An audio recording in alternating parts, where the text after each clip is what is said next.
పూర్వజన్మలో చేసిన మహాపుణ్యము ఈ జన్మలో సౌఖ్య రూపంలో వస్తుంది. పూర్వజన్మ కృతం పాపం వ్యాధి రూపేణ బాధతే. పూర్వజన్మ కృతం పుణ్యం సౌఖ్య రూపేణ ఆధతే. పూర్వజన్మలో చేసిన పాపమేమో రోగ రూపంలో పట్టుకుంటుంది, పుణ్యమేమో సౌఖ్య రూపంలో వస్తుంది. నీవు నీ పూర్వజన్మలో మహాతపస్సు చేసిన వాడివి, పుణ్యం చేసిన వాడివి, ఒక వ్రతం చేసావు. ఆ వ్రత ప్రభావం వల్ల ఈ జన్మలో ఇంత గొప్పవాడివి అయ్యావు.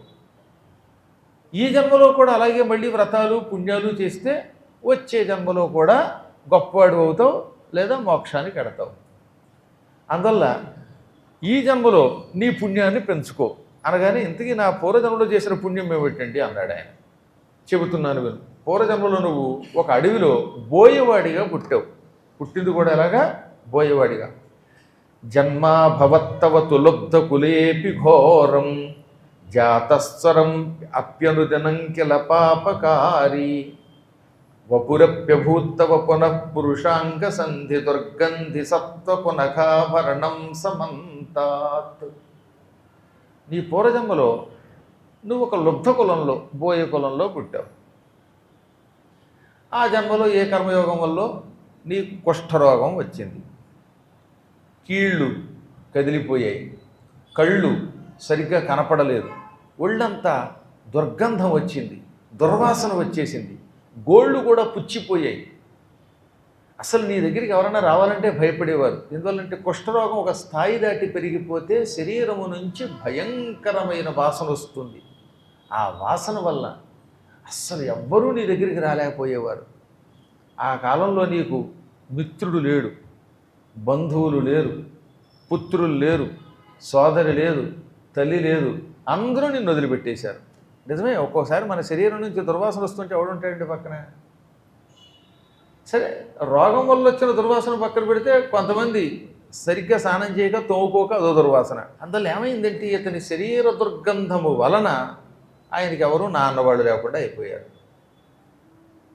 ఆ సమయంలో అదృష్టవశాత్తు ఒక ఆవిడ అతనికి తగిలింది. నువ్వు ఎలా ఉన్నా సరే నేను నిన్ను పెళ్లి చేసుకుంటానంది. అతనికి భార్య అయ్యింది. అదృష్టం, కష్టకాలంలో భార్య అతన్ని కాపాడింది. పురాణాల్లో ఇలాంటి కథలు చాలా ఉన్నాయి కదా. సతీ సుమతి, ఆ సుమతి భర్త కౌశికుడు. కౌశికుడు శరీరమంతా కుష్ఠరోగంతో నానాయాతన పడుతున్నా అతని పూర్వజన్మ సుకృతం భార్య రూపంలో అనుగ్రహించింది, సుమతి సేవ చేసింది, అందులో సుఖంగా ఉండగలిగాడు. ఒక్కొక్కప్పుడు కష్టంలో సుఖం అంటారు. ఇతనికి కూడా అలాంటి ఓ భార్య దొరికిందనమాట. అతనికి ఎంతో సేవ చేసేది, ఆహారం పట్టుకొచ్చి పెట్టేది, మెల్లగా అతని శరీరానికి బాధ కలగని రీతిలో నూనె రాసేది. నూనె రాస్తే కొంచెం ఆ బాధ తగ్గుతుంది, పుళ్ళు రసికారకుండా ఉంటాయి. స్నానం చేయించేటప్పుడు కూడా కోమలంగా స్నానం చేయించేది. వీడిని పడుకోబెట్టేటప్పుడు చామంతి పువ్వు రేకులు, గులాబీ రేకులు వేసి దాని మీద మెత్తని కొట్టేసి పడుకోబెట్టేది. ఇలా ఉండగా కొంతకాలం గడిచాక ఓ రోజున ఆ జన్మలో నువ్వు నీ భార్య అడవిలో ఆహారం కోసం వెతికారు. ఏ కారణం చేతనో అనావృష్టి ఏర్పడింది. ఆ సమయంలో కరువు ఏర్పడిపోయింది. ఆ కరువుకి ప్రపంచమంతా తల్లకిందులైపోయింది. ఒక్కొక్కప్పుడు అనుకోకుండా కరువులు వస్తాయి, భయంకర రోగాలు వస్తాయి. ఇదిగో మీకు కోవిడ్ లాంటిది 2020, 21, 22 3 ఏళ్ళు అల్లాడిపోలేదండి ప్రపంచం. బయటకు వస్తే చచ్చిపోయేవారు. సరైన తిండి లేక కొందరు ఏడ్చారు. తిండి ఇంట్లో తిందామన్నా డబ్బులున్నా కొనుక్కోవడానికి బయటికి వెళ్ళడానికి భయపడిపోయారు. మహానుభావులు పోయారు. అలా అప్పుడప్పుడు ఒక్కోసారి ఏదో కారణం చేత కరువు రోగాలు వస్తూ ఉంటాయి. ఒకప్పుడు అలాగే ప్లేగు అనే రోగం వచ్చింది. ధాత కరువు అంటారు అప్పట్లో. అలాంటి కరువులు ఎప్పుడూ వస్తూనే ఉంటాయి, రోగాలు వస్తూనే ఉంటాయి. దీనికి గల కారణం మానవులు చేసే పాపాలే. అలాగే ఈ బోయవాడికి అతని భార్యకి ఓ పక్కనేమో అతనికి రోగం, వాళ్ళు ఆవిడేదో కష్టపడి తిండి తెస్తూ ఉంటే ఆ సమయంలో కరువు వచ్చి ప్రపంచమంతా కరువుతో అల్లాడిపోయింది. అప్పుడు ఈ భార్యాభర్తలిద్దరూ ఆహారం కోసం తిరిగి తిరిగి తిరిగి అడివంతా తిరిగి ఎక్కడ ఆహారం దొరక్క ఎవడైనా ఇంత అన్నం పెడతాడేమో అని అనుకుంటూ చివరికి ఒక పద్మములతో కూడిన కొలను దగ్గరకు వచ్చారు. అదొక పెద్ద సరోవరం. ఆ పద్మాకరంలో బంగారపు రంగులో ఉన్న తామర పువ్వులు ఉన్నాయి. మంచి తామర పువ్వులు, మధ్యలో దుద్దులు ఉన్నాయి. ఆ తామర పువ్వులు 1000 రేకుల తామర పువ్వులు. అప్పుడు వాళ్ళ ఆవిడంది ఏమని, ఏమయ్యో ఇప్పుడు ప్రస్తుతం ప్రపంచమంతా కరుగుతూ ఉంది, కానీ ఇక్కడ పక్కన విదిశ అనే ఒక పురం ఉంది. విదిశ అంటే మీరు మధ్యప్రదేశ్లో ఉంటుంది. అది ఎప్పుడన్నా రైల్లో కాశీకి వెడుతూ ఉంటే మధ్యప్రదేశ్లో ఆ జబ్బలపురం ఏదో ఉంది కదా, జబల్పూర్, జబ్బలపురం, ఆ దారిలో ఎక్కడో రైల్లో పెడుతుంటే విదిశ అని తగులుతుంది. కావాలంటే మీరు చూడండి ఒకసారి. చాలా గొప్ప పురం. ఆ రోజుల్లో పురాణ ప్రసిద్ధికి ఎక్కింది ఆ విదిశానగరం అంటే. విదిశానగరానికి దేవతల అనుగ్రహం ఉండడం వల్ల ప్రపంచమంతా కరువుతో ఉన్న ఆ కాలంలో, ఈ బోయవాడు పుట్టిన కాలంలో ఆ ఒక్క నగరంలో మాత్రమే కరువు లేదు. అందరి దగ్గర డబ్బులు ఉన్నాయి, అందరి దగ్గర ఆహారం ఉన్నది, జలం ఉన్నది, అక్కడున్న చెరువుల్లో నీరుంది. అందుకే అక్కడికి దగ్గరలో ఉన్న ఈ తామర పువ్వుల కొలనులో తామర పువ్వులు ఉన్నాయి. ప్రపంచమంతా నీళ్లు లేక ఎండిపోతుంటే ఆ విదిశానగర ప్రాంతంలో మాత్రమే కరువు లేకుండా ఉన్నది. కాబట్టి వాళ్ళ ఆవిడ ఏమంది, ఏమయ్యో ఇక్కడ విదిశానగరం ఉన్నది, ఆ విదిశానగరంలో మాత్రం కరువు లేదు, అక్కడ అన్నీ ఉన్నాయి, అక్కడి వాళ్ళకి తామర పువ్వులు అంటే బాగా ఇష్టం, ఈ అడవి ఆ విదిశానగరానికి చెందినది, ఈ తామర పువ్వులు కోద్దాం, ఇవి పట్టుకెళ్ళి నగరానికి పట్టుకెడదాం. ఎవడో ఒకడు ఎంతో పెట్టి కొంటాడు, ఆ డబ్బుతో ఆ విదిశానగరంలోనే ఆహారం కొనుక్కుందాం, దాంతో సుఖంగా బతుకుదాం అనగా సరేననుకున్నారు ఇద్దరు. కష్టపడి ఆవిడ పువ్వులు కోసింది. వీడి చేతులు మొండైనా వీడు కూడా ఆ పువ్వులు కట్లగా కట్టాడు. 100 పువ్వులు ఒక కట్ట చొప్పున కట్టాడు. మొత్తం 1000 తామర పువ్వుల్ని సంపాదించారు వాళ్ళు. ఆ తర్వాత అమ్మడానికి విదిశానగరానికి వెళ్ళారు. ఉపవిష్టస్థం ఏకస్మిన్ సభార్యో భవనాంగణే తతో రాత్రౌ భవాన్ స్తత్ర శేషీన్ మంగళధ్వనిం. ఇద్దరు నగరానికి వెళ్ళి అక్కడ పాడుపడిపోయిన ఒక ఇల్లు ఉంటే ఆ ఇంటి అరుగు మీద కూర్చున్నారు. ఆ ఇంట్లో ఎవరు లేరు, అది పాడుపడిపోయిన ఇల్లు. ఆ ఇంటి అరుగు మీద కూర్చుని, లోపల ఎవరు లేరు గనక, ఇల్లు శిథిలావస్థలో ఉంది గనక, ఇంటికి తాళాలు వేసి ఉన్నాయి కనుక అరుగు మీద కూర్చున్నారు. కూర్చుని తామర పువ్వులోయ్ ఎవరైనా కొనండి అన్నారు. వీళ్ళ కర్మయోగం వల్ల ఇన్ని తామర పువ్వులను ఒకడు కొనలేదు. విదిశానగరంలో సహజంగా తామర పువ్వులు కొనుక్కునేటటువంటి వాళ్ళు ఉండేవారట. ఒక్కొక్కప్పుడు చెప్పానుగా భగవంతుడి పరీక్ష ఏమిటో, వీళ్ళు పువ్వులు అమ్ముతాం అంటే ఒక్కడూ కొనలేదు. చివరికి పగలంతా గడిచింది, రాత్రి దాకా కూర్చున్నారు ఇద్దరు. ఆకలి, ఈ పువ్వులు అమ్ముడు పోవాలి, డబ్బు రావాలి, ఆ డబ్బుతో ఆహారం కొనుక్కుని తిని బతకాలి అని పాపం వాళ్ళు ఎంత అల్లాడిపోయినా దురదృష్టం ఏమిటో ఎవరూ రాలేదు. ఆ అరుగు మీద కూర్చుని కొనుక్కుంటూ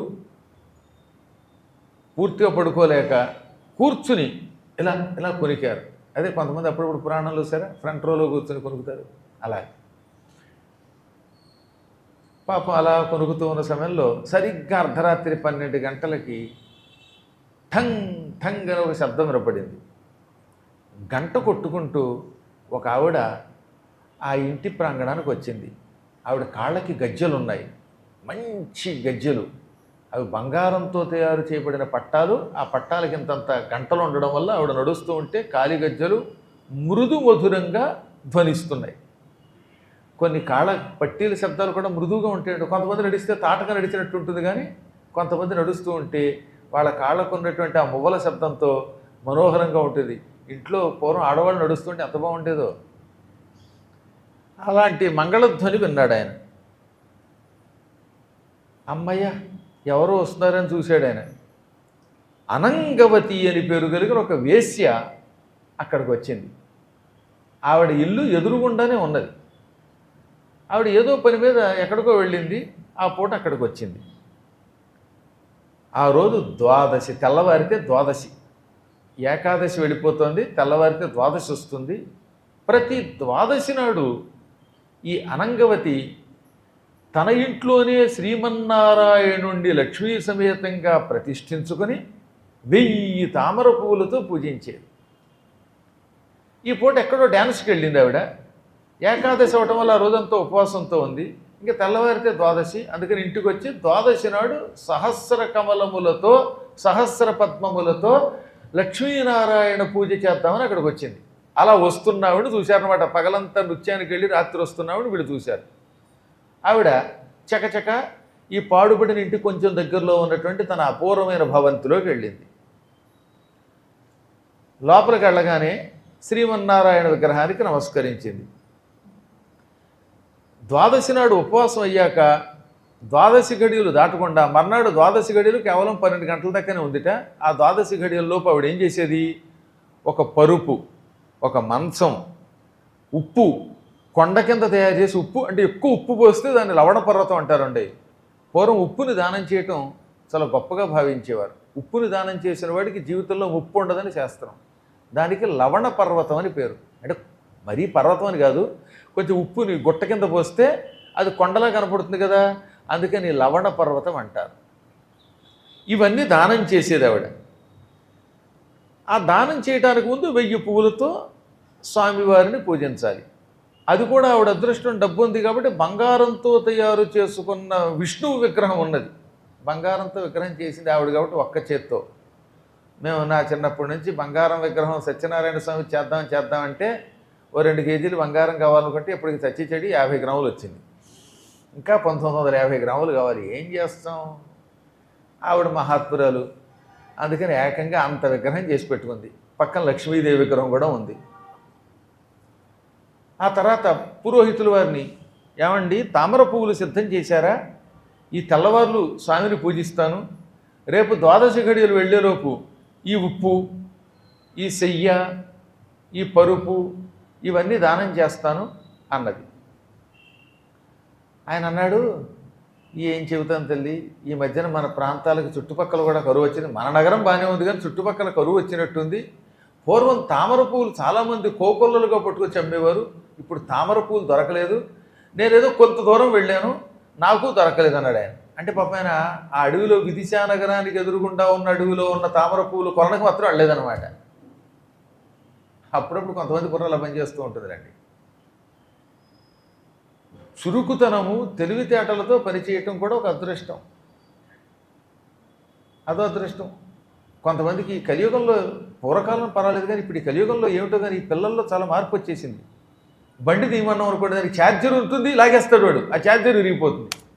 ఫోన్ తెమ్మంటాం, ఆ ఫోన్ ఛార్జింగ్లో ఉండగా ఇలా లాగేసాడు వాడు, మొత్తం ఛార్జర్ అంతా విరిగిపోయింది. మహామేధావులు. అలాగే ఒక కుర్రాడికి కాగితం ఇచ్చి నేను, నాయన ఈ కాగితాన్ని స్కామ్ చేయన్నాను, కిందంతా బురద నీళ్లు, ఎవడో అడుగు అడిగాడు, ఆ కాగితం అక్కడ పారేశాడు. అది తడిసి వద్దయిపోతే ఏం ఉపయోగపడుతుంది ఈ కాగితం చెప్పండి. అంటే నీళ్లల్లో పెడితే తడిసిపోతుందనే బుర్ర కూడా లేని మనుషులు ఎలా పడతారో తెలియదు. మరి అన్నం తినంటే అన్నం తినడమే కానీ ఆ అన్నం వెనకాతల పక్కన ఏదైనా పండు ఉందా, ఆవకాయ ఉందా ఏం చూసుకోవడం ఉండదు. బుర్ర పనిచేయట్లేదు క్రమక్రమంగా. కారణం చెప్పంటారా, ఈ ఫోన్లు వచ్చాక అందరూ పాడైపోయారు. ఎప్పుడు చూసినా సెల్ ఫోన్, అలా మాట్లాడి అన్నీ మర్చిపోతున్నాడు వాడి మొహానికి. ఇంకేమీ తెలియదు. ఆడలేదు, మగాలేదు, ఈ సీరియల్స్, సినిమాలు వీళ్ళ మొహం తగలయ్యా, చూసి పాడైపోయారు అన్నమాట. ఈ సినిమా పిచ్చిలో పడి చావడం కూడాను, చచ్చిన తర్వాత మళ్ళీ 25 లక్షలు కాంపెన్సేషను. ఇదే బాగుందనుకుంటున్నారు కొంతమంది. కర్మ. ఇవి చాలా పెద్ద పొరపాటు చాలా చేస్తున్నారు. అతిగా అయిపోయింది. ఏదైనా అతి సర్వత్ర వచ్చేది. ఏదో పురాణం వినడానికి సెల్ ఫోన్ ఉపయోగపడాలి తప్ప, అసలు మన సెల్లే విడిచిపెట్టి ఎక్కడికో వెళ్ళిపోతే హెల్లకి వెళ్ళిపోవడానికి ఉపయోగపడితే ఇంక సెల్ ఎందుకు అవుతున్నది, అది హెల్. నాకెందుకు ఇప్పుడు ఈ రాబోయే జనరేషన్ మీద కొంచెం భయం పట్టుకుందండి. వాళ్ళని కొంచెం బాగు చేయండి, మీ పుణ్యం ఉంటుంది. మంచి తెలివితేటలు వచ్చేలా చేయండి. ఏమీ తెలియట్లేదు వాళ్ళకి. మరే చెప్పులు ఉన్నాయా, ఇలా చూస్తాడు వాడు, చెప్పులు లేవండి. ఎదురుగుండా ఉంటాయి చెప్పులు అంటే, ఆ చెప్పులు ఆ మూల ఎక్కడ పెట్టామో చూడవాడు. ఆ ఎదురుగుండా మందు ఉంది, ఆ టానిక్దే అంటే ఇలా చూసి ఇక్కడ టానిక్ లేదండి అంటాడు. ఏమండి ఇలా అన్నానని కాదు కానీ, ఒక డ్రాప్స్, ఏదేదో డ్రాప్స్ ఉంటాయి కదా కాళ్ళల్లో వేసుకునే డ్రాప్స్, అలా ఓ మెడిసిన్ ఉంది. ఈ మెడిసిను నేను పైన 4వ ఫ్లోర్లో పుస్తకాలు ఉన్నటువంటి అరలో పెట్టాను. పైన డ్రాప్స్ ఉన్నాయేమో చూడమంటే ఇలా చూసేవాడు, అక్కడ ఆకాశంలో డ్రాప్స్ కనపడలేదు అంటాడు వాడు. ఆకాశంలో ఉంటాయి డ్రాప్స్, ఎదురుగుండా అరలు ఉన్నాయా, అరలు తీయాలా, ఏమి చూడ్డం, అలా పైన చూడడం వచ్చేయటం. ఇంకా చిత్రం చెప్పంటారా, ఈ మధ్యన మాతో లంకొచ్చాడు వాడు, ఓ మేధావి. ఓ పుస్తకం ఇచ్చాను. ఈ మేధావి ఏం చేశాడు, ఆ పుస్తకాన్ని పక్క ఆయనకి ఇచ్చాడు. ఆయన తన హ్యాండ్ బ్యాగ్ ఉంటుంది కదా ఆ వీపు ఉన్నటువంటి దాంట్లో పెట్టాడు. ఈ పుస్తకాన్ని తీసుకెళ్ళి స్నానం చేశాడు. ఈ వీపుకి ఈ దిక్కుమాల బ్యాగ్ కూడా వేసుకుంటున్నారులేండి ఈ మధ్యన కుర్రాళ్ళు. ఆ బ్యాగుతో సైతంగా ఎవడన్నా స్నానం చేస్తాడా? అది వర్షం కురుస్తుంది, లంక, ఓ పక్కనేమో వరద, అక్కడికి వెళ్ళి దీంతో పాటు తడిపేశాడు. దాన్ని తడిపింది ఎప్పుడు అనుకున్నారు? బుధవారమో గురువారమో తడిపాడు. సోమవారం నాడు సాయంకాలం మేము ఇంటికి వచ్చిన తర్వాత మంగళవారం పట్టుకొచ్చి బ్యాగ్ అంతా తడిసి ఉందండి, పుస్తకం తడిసిందని తీశాడు. అంటే 5 రోజులుగా ఆ బ్యాగుతో తిరుగుతున్నాడు. కానీ ఆ బ్యాగ్ నాతో ముంచాను నీళ్లలో, ఏది దీక్ష వస్త్రం ఏదో నెత్తి మీద ఇరుముడు ముంచినట్టుగా ముంచాను. ఇది తడిసింది, పుస్తకం తడిసిందని కూడా తెలియదు. ఆ పుస్తకం నా ముందు పెట్టాడు. ఆ పుస్తకానికి సంపాదించడానికి 5 ఏళ్ళు కష్టపడ్డాను నేను. మొత్తం పుస్తకంతో ముద్దయిపోయింది. దాన్ని ఎండబెట్టలేక రోజు చచ్చిపోతున్నాను నేను. అహో, ఇటువంటి మేధావులను కన్నటువంటి ఈ భూమాతకు దండం పెట్టాల్సి వస్తుంది కలియుగంలో. ఈ పిచ్చాన్ని బాగు చేయాలి మనం. గోవిందా. అందువల్ల ఎంత తొందరగా వైకుంఠానికి వెళ్ళిపోవాలనిపిస్తుంది. ఇంకేమో ఏ రకంగా ఉంటుందో తెలియదు భవిష్యత్తులో అనమాట. చాలా ఉన్నాయి ఇలాంటివి చెప్పాలన్నమాట. పాపం మా వంట ఆయన నా కోసం మెంతి బజ్జికి పెట్టాడు. ఎందుకంటే నేనేం తినలేను కనుక. ఆ మెంతి బజ్జికి పక్కన పెట్టేసి కంచం పక్కన పెట్టి వెళ్ళిపోయాడు. దాని మీద మూత పెట్టాడు. ఆ మెంతి బజ్జికి ఏమో బయట ఉంటుంది, నేనేమో లోపల ఉంటాను. ఈ మెంతి బజ్జికి లోపలికి ఎవడు పట్టుకొస్తాడు? ఆ తర్వాత గురువుగారండి మీకు మెంతి బజ్జికి పెట్టాను మీరు చూడలేదా అంటాడేటి. ఆయనేమో బయట అక్కడ అరుగు మీద పెట్టాడు. నా భోజనం ఏమో గదిలో ఉంటుంది. ఆ గదిలోకి మెంతి బజ్జికి కాళ్ళు వచ్చి నడిచి వస్తాయా? కాబట్టి వాళ్ళ తెలివితేటలు వాళ్ళవి. ఈ తెలివితేటల్లోంచి కొంచెం బయటకు వచ్చి సరస్వతీ కటాక్షం పొందడం కోసం మీరు రోజు కూడా అమ్మవారిని ప్రార్థించండి. చెప్పండి, ఓం ఐం హ్రీం క్లీం సరస్వత్యై నమః. ఈ మంత్ర జపం చేయగా మీకు తెలివితేటలు వస్తాయి. లేదా చక్కవాడు వాళ్ళ అబ్బాయి వాడు ఉన్నాడు, వాడు పెద్దాడు, వాడు మానవ కథ అప్పచెప్పేశాడు మొన్న. నాకు ఎన్నిసార్లు తలుచుకున్నా ఆశ్చర్యం కలుగుతుంది. ఆ పరమేశ్వరుడి కొడుకులు 2 కొడుకులు నేను ఎరిగి ఎరగకుండా ఏమో తెలీదు. ఆ 2 కొడుకుల్లో పెద్ద కొడుకు ఉన్నాడు వాడు. ఆ 2లో పెద్దాడు మానవ కథ అప్పచెప్పాడండి వాడు. ఆ స్కూల్లో దాన్ని రికార్డ్ చేసి నాకు పెట్టారు. మా గురువు గారు బ్రహ్మశ్రీ వద్దిపర్తి పద్మాకర్ గారు ఇలా కూడా చెప్పేశాడు. పైగా ఆయన రాసిన పుస్తకం అదేదో ప్రజెంటేషన్ కార్యక్రమం అంట. అందులో ఆయన రాసిన పుస్తకం మానవ కథ. లక్ష్మీదేవి ఆయన కల్లో కనబడి చెప్పింది. ఇది కూడా చెప్పాడు వాడు. మిమ్మల్ని చెప్పండి అంటే అంటాడు. ఆ చుచ్చు అంటూ వాడు చెప్పింది అర్థమైంది అవ్వదు. ఎప్పుడు కూడా పెద్దవాళ్ళు. కానీ వాడు స్పష్టముగా ఆ కథ ఒక కథ కూడా చెప్పాడు వాడు. అందువల్ల పిల్లల్ని అలా తయారు చేయండి. అలా తయారు చేయాలంటే సరస్వతీ కటాక్షం ఉండాలి. సరే ఏదేమైతే లేండి. పువ్వులు దొరకలేదమ్మా, ద్వాదశీ వ్రతం చేసుకోవచ్చు. కానీ ఈసారికి పుష్ప పూజ లేదు. యోపాం పుష్పం వేద అని మానసికంగా పుష్పాన్ని చదువుకొని మంత్రపుష్పమే చదువుకొని తద్వారా మనం పూజ చేద్దాం అనగానే లేదండి, ఏళ్ల తరబడి నేను ఏకాదశి నాడు ఉపవాసం ఉండి ద్వాదశి నాడు తామర పువ్వులతో పూజ చేయటం అనే ఒక నియమం పెట్టుకున్నాను. ఎన్నాళ్లుగా నాకు తామర పువ్వులకి కొరత లేకుండా ఉన్నది. ఈ ద్వాదశి నాడు తామర పువ్వులతో పూజ చేయకపోతే నేను బతకలేను. ఎక్కడన్నా పువ్వులు దొరుకుతాయేమో చూడండి అన్నది ఆవిడ. ఈ కుష్ఠరోగి బోయేవాడు విన్నాడు. భార్యను పిలిచి, చూసావా, మనమేమో తిండి కోసం పువ్వులు అమ్ముకుందాం అనుకుంటున్నాం, ఆవిడేమో పువ్వులతో పూజ చేయకపోతే తిండి తినకూడదు అంటోంది. ఆవిడ ఎంత భక్తురాలు, వేశ్య అయితేనే ఆ పుణ్యాత్మురాలి భక్తి ముందు మన భక్తి ఎందుకు మనకు వస్తుంది, ఈ పువ్వులు ఆవిడకి ఇచ్చేద్దాం అన్నాడు ఆయన. భార్య కూడా అలాగే అంది. ఇద్దరూ ఆ పువ్వులు పట్టుకొచ్చారు. ఇదిగో శ్రీమన్నారాయణ పూజకి ఉపయోగించు అని ఆ పువ్వులు అక్కడ పెట్టారు. ఆవిడ ముచ్చట పడిపోయింది. పువ్వులు కూడా 1000 రేకుల తామర పువ్వులు. ఈ పువ్వులన్నీ తీసుకుని స్వామివారిని తెల్లవారుజామున పూజించింది. ఆ తర్వాత ఏమంది, నాయనలారా, లక్ష్మీనారాయణ పూజకి లక్ష్మీనారాయణలో మీరు వచ్చారు, మీ ఇద్దరు ఆది దంపతుల్లాగే ఉన్నారు, నాకు పువ్వులు పట్టుకొచ్చారు. ఈ పూట నేను దానాలు చేస్తాను, దాంతోపాటుగా దంపతి పూజ అని ఉంటుంది, భార్యాభర్తలు పూజించాలనుకుంటున్నాను. నాకు కులంతో పని లేదు. ఉపకారం చేసిన మహానుభావులు ఎవరైనా నా దృష్టిలో మహాత్ములే. దంపతి పూజకి మిమ్మల్ని వినియోగించుకుంటాను. మీకు 6 బస్తాల ధాన్యము, 300 బస్తాల గోధుమలు, 3 బంగారపు నిమ్మపళ్ళు ఇస్తాను అన్నది. బంగారపు నిమ్మపళ్ళు 3 పళ్ళు ఇస్తానది. ఆ తర్వాత భోజనం కూడా పెడతానన్నది. వాళ్ళు అన్నారు, మేము తీసుకోం. అమ్మా, నువ్వు ఎంతో కష్టపడి ఉపవాసం ఉండి ద్వాదశీ వ్రతము నాడు తామర పువ్వులతో పూజ చేయకపోతే అన్నం తినను, చావనైనా చస్తాను అన్న మాట నేను విన్నాను. నీకెంత పట్టుదల ఉంటే ఆ పూజకి పువ్వులు ఇచ్చిన మాకు పట్టుదల ఉంది. మేము కూడా తిండి కోసం లేకపోతే ఇంకో భోగాల కోసం ఈ పువ్వులు అమ్ముకోం. ఆ నారాయణ పూజలో మమ్మల్ని కూడా పాలు పంచుకొని అందులో పువ్వులకు మాత్రం డబ్బులు తీసుకోమన్నారు వాళ్ళు. పోనీ ఓ పని చేయండి, ఇవైనా తినండి అంది ఆవిడ.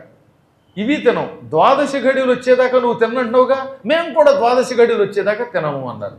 తినకపోతే చచ్చిపోతారా బాబు, నేను కేవలం ఒకరోజే ఉపవాసం ఉన్నాను, మీరు చాలా రోజులుగా తిండి లేక మలమల మాడిపోతున్నారు, ఆపై నీవు రోగివి, రోగిష్టి వాడికి నియమాలు లేవంటే పోతే పోతుంది పోడి శరీరం, నేను మాత్రం ఈ శరీరంతో నువ్వు పెట్టింది తినను, ద్వాదశి వచ్చేదాకా ఆగుతానన్నాడు. ఆవిడ చల్లపోయింది. చివరికి ఆ రాత్రి అంతా వాడు జాగరణ చేశారు. ఏకాదశి పూర్తి ద్వాదశి ఘడియల్లో ఆవిడ పూజ చేస్తుంటే వీళ్ళు కూడా పక్కన కూర్చుని పూజలో పాల్గొన్నారు. బ్రాహ్మణోత్తమునికి ఆవిడ దానం చేసింది. శయ్యాదానము, లవణ పర్వత దానము అంటే ఉప్పును ఒక రాశి పోసి దానము చేసింది, బట్టలు ఇచ్చింది.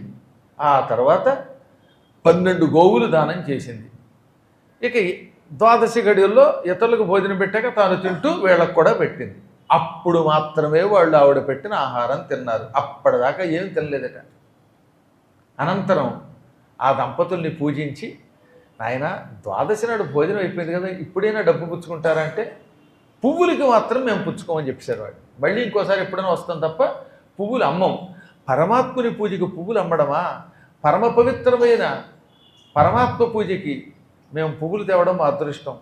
ఆ పువ్వులు కూడా మేము నిజంగా ఎంగిలి చేయలేదు, చేతికున్న పుళ్ళు కూడా అంటకుండా జాగ్రత్తగా మా ఆవిడ గుడ్డలో కట్టి పట్టుకొచ్చింది. ఆ పువ్వులు స్వామివారి కైంకర్యానికి ఉపయోగపడ్డాయి. అది మా అదృష్టం అన్నారు తప్ప ఒక్క పైసా పుచ్చుకోలేదు. కాబట్టి దీన్ని బట్టి ఏం తెలుస్తోంది? పువ్వులు కోస్తున్నప్పుడు వాళ్ళ ఆవిడే కోసింది, ఇతను కొయ్యలేదు. కోస్తే చేతికున్న రసి, ఈ పుళ్ళకున్న రక్తం పువ్వులకు అంటుకుంటే ఆ పువ్వులు అపవిత్రం అయిపోతాయి కనుక. ఆ తర్వాత మూట కడుతున్నప్పుడు కూడా గుడ్డలో వేసి కట్టాడు ఆయన. ఆ గుడ్డ యొక్క అంచులకి ఏమైనా అంటుకుందేమో కానీ లోపల పువ్వులకు అంటుకోకుండా చూశాడు. దేవతల పూజ కోసం తెచ్చే పువ్వులు అంత స్వచ్ఛంగా ఉండాలి.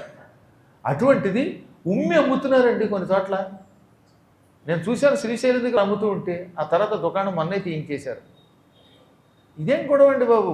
పువ్వుల మీద ఉమ్మడం ఏమిటి, ఖర్జూరాల మీద ఉమ్మడం ఏమిటి, పళ్ళ మీద ఉమ్మడం ఏంటి, ఈ తుపుకు బ్యాచ్ ఏమిటి? కర్మ కాకపోతే తుపాకీతో పిలిచేవాళ్ళాక కర్మ. మీరు కూడా అక్కడ ఉంటున్నారు, మీరు చూడండి జాగ్రత్తగా. విభూతి పెట్టుకొని బొట్టు పెట్టుకొని వాడు జై శ్రీరామ్ లేక ఓం నమ శివాయ అన్నప్పుడు మాత్రమే వాడు దగ్గర కొనండి. 3 సార్లు జై శ్రీరామ్ అనిపించండి. అన్నాడా కొనండి, ఓం నమ శివాయ అన్నాడా అప్పుడు కొనండి, లేకపోతే కొనకండి. ఈసారి పూలు కొనేటప్పుడు బాగా ఆలోచించండి. అలా కొనకపోతే భగవన్నామస్మరణం చేయించి వాడి చేత అప్పుడు మాత్రమే కొనకపోతే ఎవడి దగ్గర పడితే వాడి దగ్గర పువ్వులు కొని ఆ పువ్వులతో పూజ చేస్తే మీ పూజ సర్వనాశనం అయిపోయినట్టే. దానివల్ల మహాపాపం పొందుతారు. ఇది దృష్టిలో పెట్టుకోండి. జై శ్రీరామ్. అంత జాగ్రత్తగా పవిత్ర పుష్పాలతో అర్చన చెయ్యాలి.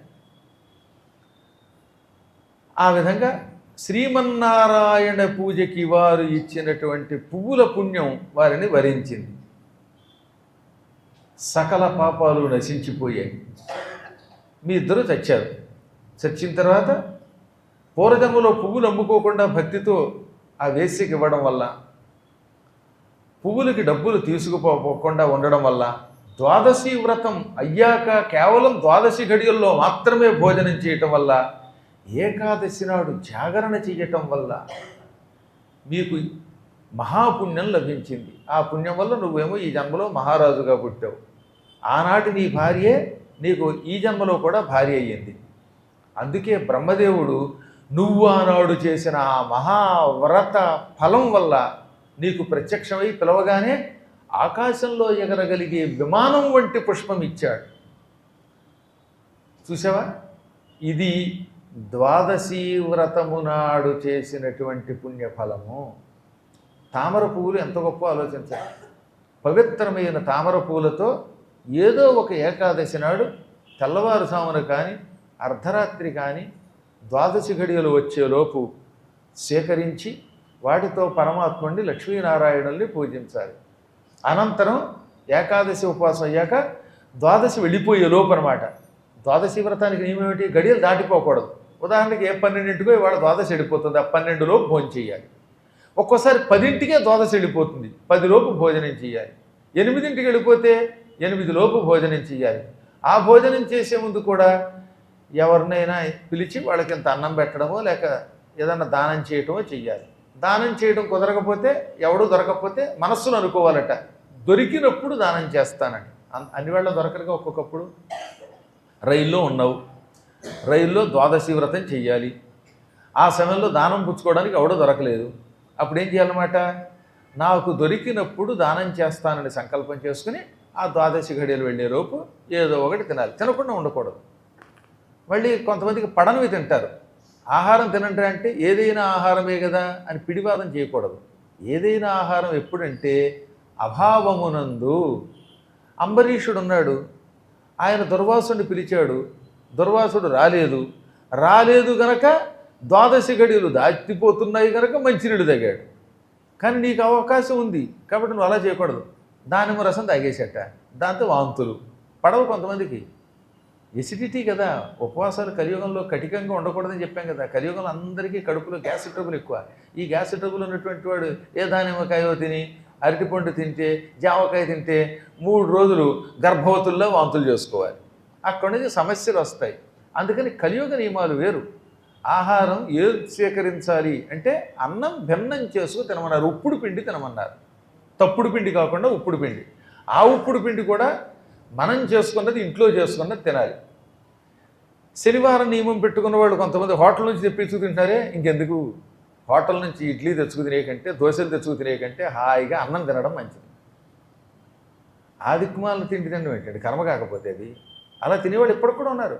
నేను తిరిగి కొవ్వూరులో ఓ దంపతులు ఉండేవారు. శనివారం మాకు శనివారం అనడం, ఆ బయట హోటల్ నుంచి ఇంతంత దోశలు తెచ్చుకు తినడం. ఆ దోశల్లో చట్నీ ఏంటనుకుంటున్నారు? మాంధాత గారి మనవడు చేసిన చట్నీ అది. అదే చట్నీ ఫ్రిడ్జ్లోంచి తీసేస్తాడు. ఇక ఆ పిండి రుబ్బుతున్నాయని చూశారో లేదో మీరు? లోపల అది రుబ్బుతున్నంతసేపు అందులో ఉప్పు ఎక్కర్లా. ఈయన శరీరం నుంచి అలా లవణం సముద్రంలో వీళ్ళు అందులో పడుతూ ఉంటుంది. అందుకని అంత రుచి దానికి. ఈ చెమట చిత్రం. అప్పుడప్పుడు కాలుతో తొక్కుతాడు వాడు. మధ్య మధ్యలో పిండిలో ఉప్పు సరిపోయిందో చూడాలి కదా. పిండిలో ఎంత ఉప్పు వేయాలి అంత ఉప్పు వేయాలంటే వాడు ఏం చేసేవాడు? ఇలా తీసే అని మళ్ళీ ఆ పిండి అందులో వేస్తాడు. ఇంకా కొంతమంది ఆ పిండి కలుపుతున్నప్పుడు వాడికి జలుబు మొత్తం అంతా కారిపోతూనే ఉంటుంది. బయట నానా చెత్త తినేసి డ్రింకులు తాగేస్తే ఏమవుతుందనమాట. అందుకని ఎప్పుడు చూసినా హచ్చి అని తుమ్ములు, జలుబులు ఉంటాయి. ఈ జలుబులతో వాడు శుభ్రంగా పిండి కలుపుతూ ఉంటాడు. 700 తుమ్ములు తుమ్మేటండి ఒకడు, ఇలాగా. అది వచ్చి అందులో పడ్డాం. నేను చూశాను, అసత్యం అట్లా నేను కళ్ళారా చూశాను బాబు. చూసి ఇలాంటివన్నీ అబ్జర్వ్ చేసి మీకు చెబుతున్నాను. నా అనుభవం చాలా గొప్పదిలేండి. 1986లో పురాణం మొదలెట్టాను. అప్పటి నుంచి ఇప్పటివరకు బయట ఎందుకు ఏం తింటలేదంటే ఇదే కారణం. ఎంతోమంది చూశాను. కొంతమంది కాలుతో తొక్కడం, ఆ మధ్యలో ఒకడైతే చుట్ట కాలుస్తూ పిండి కలుపుతున్నాడు, ఈ చుట్ట అందులో పడిపోయింది. ఈ పిండితో అట్టేశాడు. వాడేమనుకున్నాడు, ఈ చుట్టలా విడిపోయి దాంట్లో ఉంటే కరేపాకు అనుకుని తినేశాడు. అదయ్యా మహానుభావులారా. కాబట్టి బయట కనపడిన చెత్తంతా తినేసేస్తే అది ఉపవాసమా? ఆ రకమైనటువంటి ఆహారం తిన్నటువంటి వాడు ఘోర క్రూర నరకాలకు పోతాడా? ముందు భూలోకంలో అనారోగ్యం రకం ఏమైపోతుంది. కాబట్టి సాధ్యమైనంత వరకు బయట తిండి అసలు తినకూడదు. ఉపవాసాల కాలంలో పవిత్రమైన ఆహారాన్ని ఏ ఉప్పుడు పిండిలో తీసుకెళ్ళండి.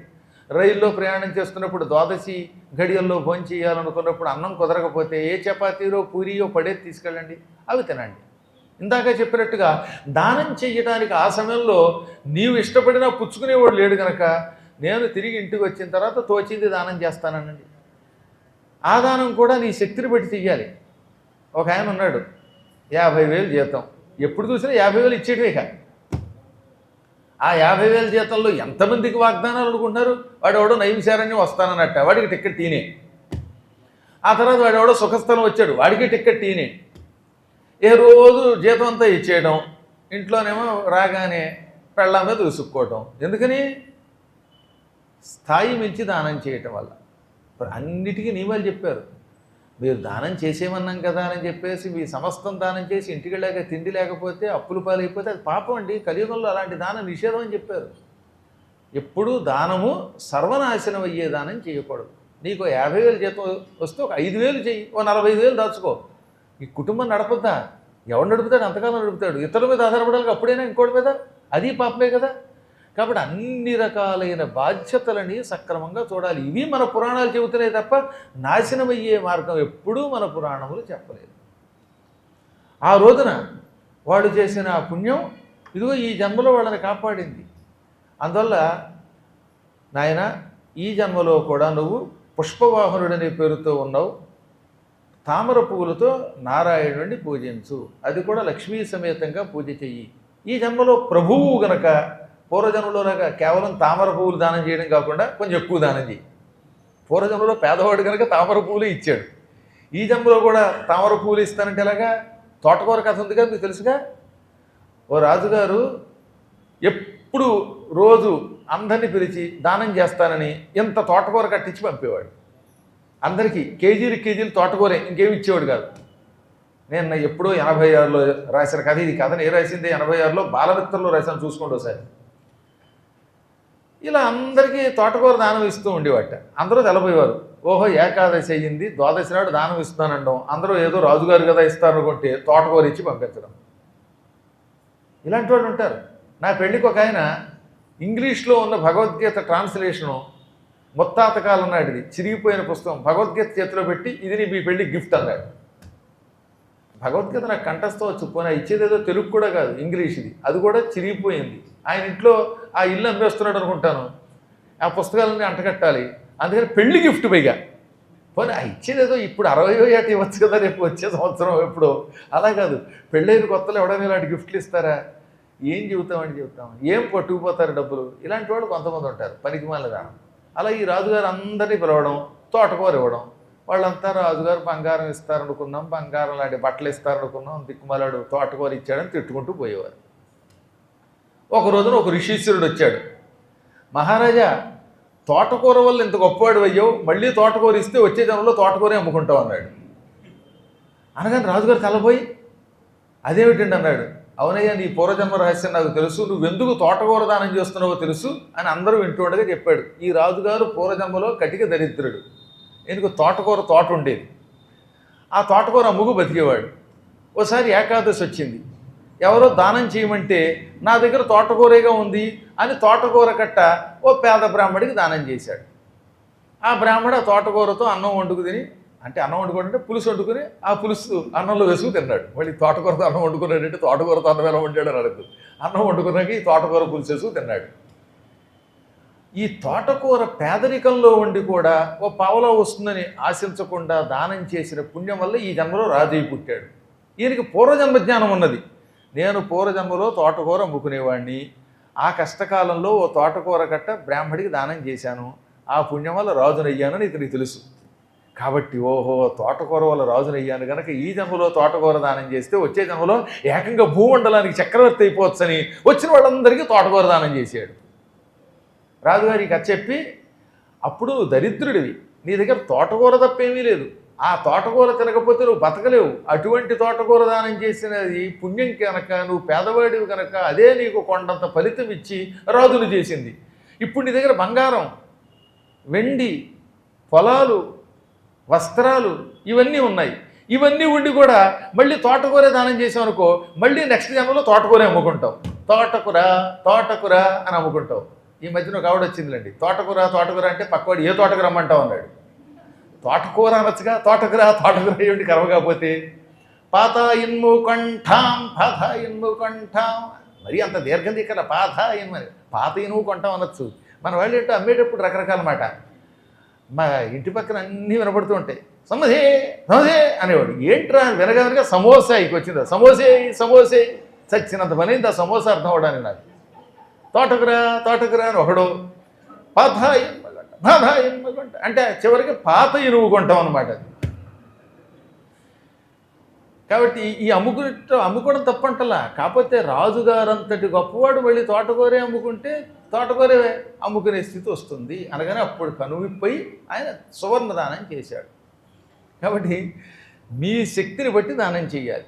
డబ్బున్నప్పుడు ధనం బాగా చెయ్యాలి, ఏమీ లేనప్పుడు తక్కువ చెయ్యాలి. మనం 10వ వంతు కంటే ఎక్కువ దానం చేయక్కర్లా. ఈ దిక్కుమాలకు వల్లే దశమ భాగాలు లాగేక్కర్లా. మనకు తోచింది, మన ధర్మంలో దానం చేయకపోతే నువ్వు నాశనం అయిపోతావు అని అనరు. తోచింది దానం చేస్తాం, కానీ దానం చెయ్యాలి. అది శక్తిని అనుసరించి చెయ్యాలి. శక్తికి మించి చేసిన దానము పాపమే, శక్తి ఉండి చెయ్యకపోతేనూ దోషమే.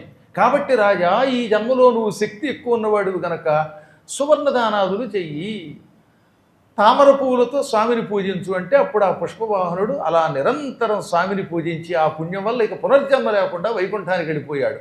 ఆ వైకుంఠానికి వెళ్ళే ముందు బ్రహ్మాది దేవతలు వచ్చి, నాయన ప్రపంచంలో అన్నిటికంటే గొప్ప క్షేత్రం పుష్కర క్షేత్రం.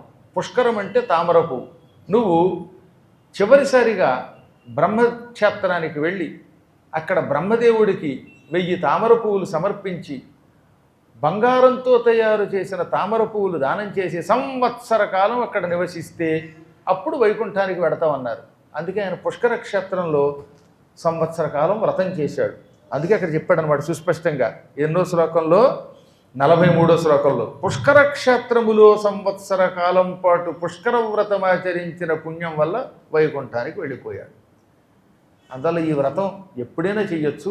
అవకాశం ఉన్నటువంటి వాళ్ళు పరమ పవిత్రమైన పుష్కర క్షేత్రంలో ఆచరిస్తే అటువంటి వాడు లోకం సారస్వతం యావృతి పునరావృత్తి దుర్లభం. పునరావృత్తి లేకుండా చేసేటటువంటి వ్రతం ఇది. ఈ పుష్పవాహనుడి చరిత్ర భక్తితో విని ఆయనలాగే తామర పువ్వులతో లక్ష్మీనారాయణుని పూజించిన వారు పుష్కర క్షేత్రానికి వెళ్ళినటువంటి వాళ్ళు సకల శుభాలు పొందుతారు. ఈ క్షేత్రాలకు వెళ్ళే వాళ్ళకి స్నానానికి కొన్ని నియమాలు చెప్పారు. కాశీ, గయా, ప్రయాగ, పుష్కరం ఇవన్నీ దివ్యక్షేత్రాలు. ఇప్పుడంటే ఇది పుష్కర వ్రతాలు, పుష్కర క్షేత్రము, పుష్కర పుష్పము, వీటికి సంబంధించిన కథ. ఇది కాకుండా ఇంకా ఏ క్షేత్రములకు వెళ్ళినా ఈ మంత్రం ఉపయోగించమన్నారు. ఎప్పుడైనా మీ అదృష్టం బాగుండి కాశీ వెళ్ళారు, గంగలో స్నానం చేస్తున్నారు. ప్రయాగ వెళ్ళారు, సంగమ స్నానం చేశారు.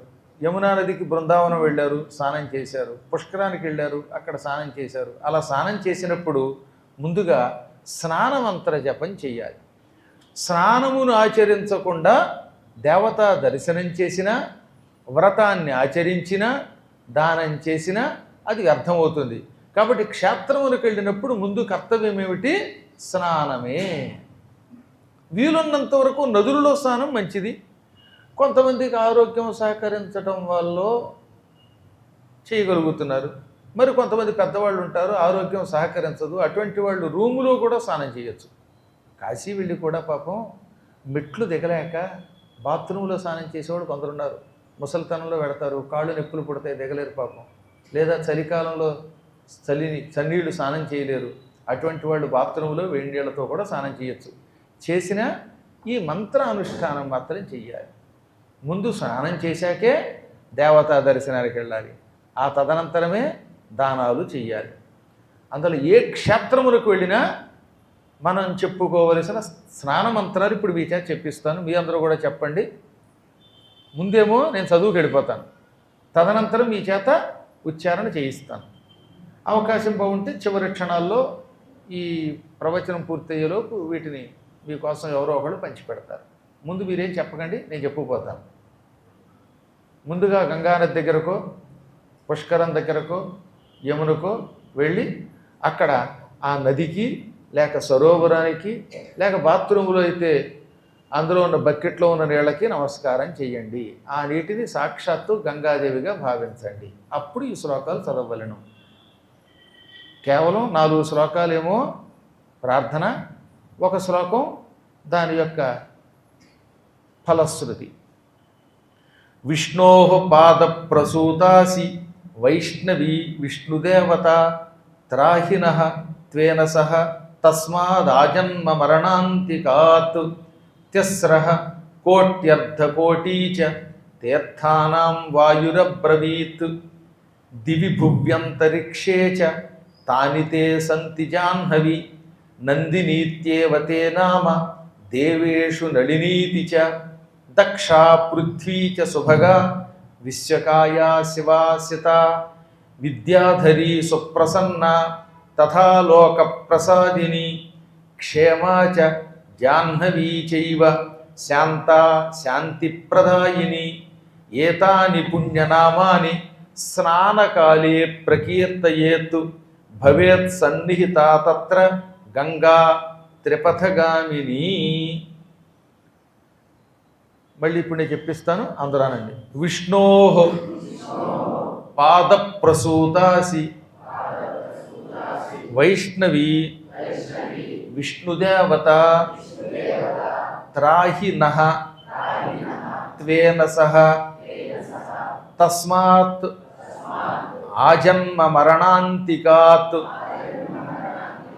తిస్రః కోట్యర్థకోటీ చ తీర్థానాం వాయురబ్రవీత్ దివి భువ్యంతరిక్షే చ తాని తే సంతి జాహ్నవి నందినీత్యేవ తే నామ దేవేషు నళినీతి చ దక్షా పృథ్వీ చ సుభగా విశ్వకాయా శివాసిత విద్యాధరీ సుప్రసన్న తథా లోకప్రసాదిని క్షేమా చ జాహ్నవీ చైవ శాంతా శాంతిప్రదాయిని ఏతాని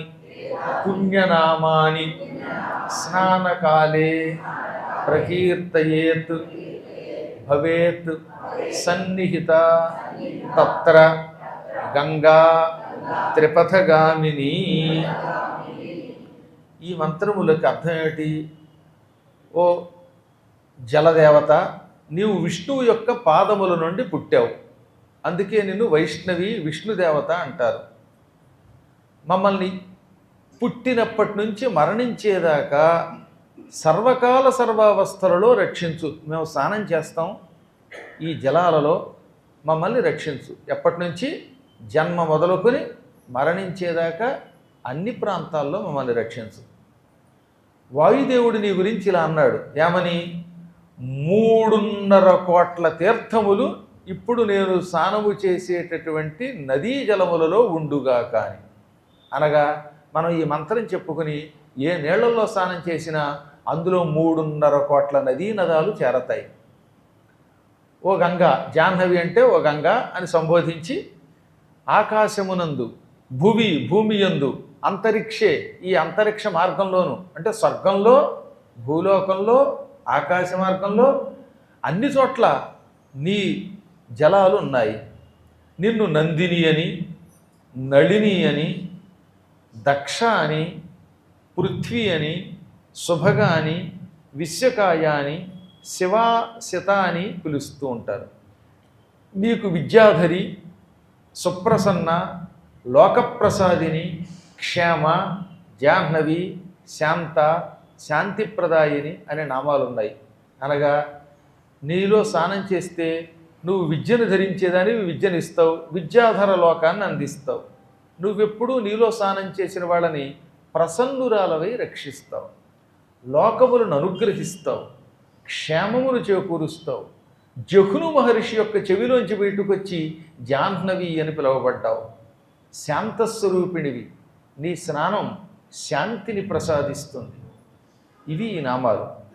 ఈ పుణ్యనామములను స్నానకాలే ప్రకీర్తయేత్, స్నానం చేసేటప్పుడు చదువుకోవచ్చు, రోజు కూడా చేసుకోవచ్చు అండి. కంఠస్థ వస్తే మీరు రోజు స్నానం చేసేటప్పుడు ఈ నామాలు చదువుకోండి. అప్పుడు లాభం ఏమిటి? మీరు స్నానం చేయడానికి పెట్టుకున్న నీళ్లు సాక్షాత్ గంగాజలంగా మారిపోతుంది. ఆ గంగ కూడా స్వర్గలోకంలో ఉన్న గంగగా మారిపోతుంది. అందుకని ఇక్కడ చెప్పారు, స్నానకాలమునందు ఈ నామములను కీర్తిస్తే అంటే తలుచుకుంటే అక్కడికి మీరు స్నానం చేసే చోటికి గంగా, గంగానది, త్రిపథగామిని, స్వర్గ మర్త్య పాతాళ లోకాల్లో ప్రవహించే ఆ గంగ సన్నిహిత దగ్గరకు వచ్చి పడుతుంది. అంటే మీ స్నానం చేసే నీళ్లలో కూర్చుంటుంది. అప్పుడు మీరు బాత్రూములో బకెట్లో నీళ్లతో స్నానము చేసిన ఈ నామములు చదివారు కనుక అందులోకి గంగ వచ్చి కూర్చుంది కనుక ఇప్పుడు ఆ బకెట్ నీరు సాక్షాత్తు త్రిపథగామిని అయిన గంగాజలం అయిపోతుంది. ఇంత స్పష్టముగా పద్మపురాణములో 20వ అధ్యాయంలో చెప్పారు. అది కూడా నమ్మకపోతే అది వాడి కర్మ అనుకోండి. ఏ పురాణాన్ని నమ్మని వాడికి మనకెదుగు చెప్పడం. ఈ మంత్రాలను ముందు 7 సార్లు చెప్పించాలట కొంతకాలం పాటు. 7 సార్లు చదువుకుంటే ఇంకా ఆ నీళ్లు పరమ పవిత్రం అవుతాయి. అయినా 4 శ్లోకాలు ఎంత చేసి 4 శ్లోకాలు చదివితే ఎంతసేపు పడుతుందండి? లేదా చదవలేకపోతే రికార్డ్ చేసి పెట్టి వినండి. అందువల్ల ఎప్పుడు కూడా 7 సార్లు దీన్ని జపిస్తే చాలా గొప్ప. అనంతరం 3, 4, 5, 7 సార్లు శిరస్సును నీరు చల్లుకోమన్నారు. మీ ఓపికను బట్టి. ముందు ఏం చెప్పాను మీకు? ఒకసారైనా వినండి, చదవండి. 7 సార్లు జపిస్తే మరీ మంచిది. జపం అయ్యాక స్నానం చేసే ముందు డైరెక్ట్గా చెంబుతో నీళ్లు పోసుకోకుండా, లేక ఆ షవర్ తిప్పుకోవడం కాకుండా బొటన వేలుతో కానీ, చూపుడు వేలు విడిచిపెట్టి మధ్య వేలుతో కానీ, లేదా ఉంగరం వేలుతో కానీ ఈ 3 వేళ్ళని ఉపయోగించండి. చూపుడు వేలు, ఈ చివరి చిటికిన వేలు విడిచిపెట్టి ఈ వేళ్లలో ఏదో ఒక వేలుతోటి 3 సార్లు కానీ, 4 సార్లు కానీ, 5 సార్లు కానీ, 7 సార్లు కానీ ఆ బకెట్లో నీళ్ళు, లేకపోతే నదుల్లోకి వెళ్ళినప్పుడు నదీ జలము, పుష్కరానికి వెళితే పుష్కర జలము ముందు చల్లుకోండి, పైన చల్లుకోండి. ఇంక వేరే మంత్రం చదువుకోకర్ల, కేవలం ఈ మంత్రం వింటూ చల్లుకోండి. అప్పుడు స్నానానికి ఉపక్రమించండి. ఇళ్లల్లో అక్కర్లేదు కానీ నదులలో కానీ లేకపోతే సరస్సుల్లో కానీ స్నానం చేసేటప్పుడు కొంచెం మట్టి తీసుకోవాలి. సుస్పష్టముగా పద్మపురాణము చెబుతున్నది ఈ విషయాన్ని. దాన్ని నమ్మితే నమ్మండి, లేకపోతే లేదు, మీ కర్మ, నేనేం చెప్పలేను. ఇది ఇందులో 20వ అధ్యాయంలో ఉంది. పద్మపురాణంలో ఎందులో ఉంది? ఇది 20వ అధ్యాయంలో ఉన్నది. ఇక్కడ ఏమన్నాడో తెలుసా? మీరు నదీ నదాలలో సరస్సులలో స్నానం చేసినప్పుడు ముందుగా ఈ శ్లోకములు వినండి. 7 సార్లు వింటే మంచిది. ఆ తర్వాత 3 లేక 4, 5, 7 సార్లు నీళ్లు చల్లుకోండి నెత్తి మీద. అప్పుడు కొంచెం మట్టి తీసుకోండి. మట్టి తీసుకున్నాక 2 శ్లోకములను చదవండి. చదివి ఈ మట్టిని ఆ నీళ్లల్లో వెయ్యండి. అప్పుడు స్నానం చెయ్యండి. ఆ శ్లోకాలు ఏమిటో చెబుతున్నాను వినండి. ముందు నేను చదువుతాను, మీ చేత మళ్ళీ చెప్పిస్తాను. అస్య క్రాంతే రథక్రాంతే విష్ణుక్రాంతే వసుంధరే మృత్తికే హరమే పాపం యన్మయా దుష్కృతం కృతం ఉద్ధృతాసి వరాహేణ కృష్ణేన శతబాహున నమస్తే సర్వలోకానాం ప్రభవారణి సువ్రతే ఏవం స్నాత్వా తతః పశ్చాత్ ఆచమ్యతు విధానతః. ఇప్పుడు మళ్ళీ నేను చెప్పిస్తాను, అనండి. అస్య క్రాంతే రథక్రాంతే విష్ణుక్రాంతే వసుంధరే మృత్తికే హర మే పాపం యన్మయా దుష్కృతం కృతం ఉద్ధృతాసి వరాహేణ కృష్ణేన శతబాహున నమస్తే సర్వలోకానాం ప్రభవారణి సువ్రతే ఏవం స్నాత్వా తతః పశ్చాత్ ఆచమ్యతు విధానతః. దీనికి అర్థం ఏంటి? వసుంధరే అంటే ఓ భూదేవి, నువ్వు అశ్వముల చేత రథముల చేత విష్ణువు చేత ఆవరింపబడిన దానివి. అంటే భూదేవి మీద గుర్రాలు తిరుగుతాయి, రథాలు తిరుగుతాయి. విష్ణువు దీని మీద అవతరిస్తూ ఉంటాడు కాబట్టి విష్ణువు యొక్క పాదచిహ్నములు కలిగింది. అందువల్ల ఇప్పుడు ఏమైంది? భూమి మీద సాక్షాత్తు శ్రీమన్నారాయణుడే తిరగగా ఆయన వాహనములు తిరగడం వల్ల ఈ మట్టి పరమ పవిత్రం అయ్యింది. అటువంటి మృత్తికే, ఓ మట్టి, మే నా యొక్క పాపమును హర తొలగించుము, హరించుము. నేను ఆ పాపాలు ఏమో ఎన్ని చేశానో తెలియదుగా. యన్మయా దుష్కృతం కృతం, ఏ దుష్కృతములు నా చేత చేయబడ్డాయో అవన్నీ తొలగించు. నా చేత చేయబడిన పాపములను అంటే నా పాపములను తొలగించు. ఓ భూదేవి, నువ్వు సామాన్యురాలివా? వరాహేణ కృష్ణేన శతబాహున ఉద్ధృతాసి, అనేక బాహువులు కలిగిన శ్రీకృష్ణ పరమాత్మ వరాహ రూపమెత్తి నిన్ను చేతులతో ఎత్తి కోరల మీద పెట్టాడు. స్వామివారు అనేక బాహువులు కదా. పరమాత్ముడు అంటే సహస్రశీర్ష పురుష సహస్రాక్ష సహస్రపాత్ అన్నారు. అనేక శిరస్సులు కలిగినవాడు, అనేక బాహువులు కలిగినవాడు, అనేక నేత్రములు కలిగినవాడు, అనేక పాదములు కలిగినవాడు. అనేక పాదములు కలిగిన అనేక బాహువులు కలిగిన ఆ పరమాత్ముడు సాక్షాత్తు కృష్ణ పరమాత్ముడు వరాహావతారం ఎత్తి భూదేవిని పట్టుకొని నిలబెట్టాడు. అలా వరాహ రూపములో ఉన్న శ్రీమన్నారాయణుని చేత ఉద్ధరింపబడ్డావు. అటువంటి నీకు నమస్కారం చేస్తున్నాను. నువ్వు ఈ లోకాలన్నిటినీ బాగు చేసి రక్షిస్తున్నావు. ఈ భూమి అంటుంది కదా, భూమి మీద ఇన్ని లోకాలు ఉన్నాయి, ఈ భూమి మీద ఉన్న వాళ్ళందరినీ కాపాడుతున్నావు. అటువంటి నీకు నమస్కారం అని ఈ విధంగా అప్పుడు నీళ్లల్లోకి దిగి స్నానం చేయాలి. స్నానం చేసిన తర్వాత ఆచమనం చేసి సంధ్యావందనం చేయాలి. మళ్ళీ ఎప్పుడు కూడా స్నానానంతరం మళ్ళీ ఆచమనం సంకల్పం చెప్పుకొని అప్పుడు ఏం చేయాలి? సంధ్యావందనము అర్ఘ్యప్రదానాలు చేసుకోవాలి. అవన్నీ వారి వారి సంప్రదాయాలు బట్టి చెయ్యాలి. అనంతరం వీలున్నటువంటి వాళ్ళు పితృతర్పణాలు ఇవ్వాలి. ఇటువంటి వ్రతములను ఆచరించిన వాళ్ళంతా పుష్పవాహనుడికి వల్లే అనేకములైన శుభములు పొందుతారు. ఇవన్నీ అవశ్యాచరణీయ ధర్మాహ అన్నారు వీటిని. ఇప్పుడు ఇందాక నేను చెప్పిన శ్లోకాలు ఉన్నాయే, ఆ శ్లోకాలు పద్మపురాణములో 20వ అధ్యాయంలో సృష్టిఖండంలో అన్నమాట.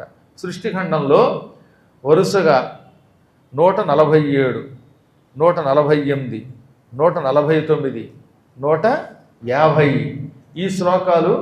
ఆ తర్వాత ఇందాక అశ్వక్రాంతి రథక్రాంతి అనే శ్లోకాలు ఉన్నాయి చూసారా, ఆ శ్లోకాలు 152, 153 శ్లోకాలు. కాబట్టి దీన్ని బట్టి ఏం తెలుస్తుంది మీకు?